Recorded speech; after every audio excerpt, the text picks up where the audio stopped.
Police station Murtijapur ग्रामीण हद्दीतील ग्राम निंबा येथे राहणारा इसम नामे चेतन सुनील मुळे याचा एक सोशल मीडियावर व्हायरल व्हिडिओ झाला होता.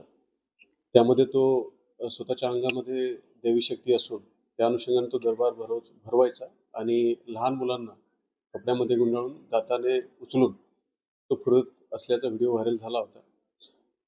त्या व्हिडिओच्या अनुषंगाने ज्या बालकल्याण समिती अकोल्यातील सदस्य आहेत श्रीमती प्रांजली जयस्वाल यांच्या फिर्यादीवरून मूर्तिजापूर ग्रामीण पोस्टेला सदर भोदूबाबा चेतन सुनील मुळे राहणार निंबा याच्याविरुद्ध अपराध क्रमांक 189/26 BNS कलम 125 सहकलम 75 JJ ऍक्ट आणि जो महाराष्ट्र नरबळी आणि इतर अमानुष अनिष्ट अघोरी प्रथा जादूटोणा विरोधी कायदा आहे त्याच्या कलम 3 नुसार पण गुन्हा दाखल केलेला आहे आणि वरिष्ठांच्या मार्गदर्शनाखाली त्यामध्ये तपास सुरू आहे. मी आपल्या माध्यमातून तालुक्यातील सर्व जनतेला हे आवाहन करू इच्छितो की कुठल्याही अमानुष अंधश्रद्धा पसरवणाऱ्या कृत्यांना बळी पडू नका. विज्ञानाची कास धरा.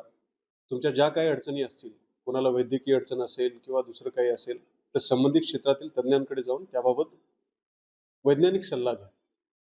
कुणाच्या भूलथापांना बळी पडून त्या अशा अघोरी प्रथा आणि अंधश्रद्धेला खतपाणी घालणाऱ्या गोष्टींना आपल्याला प्रतिबंध करायचा आहे.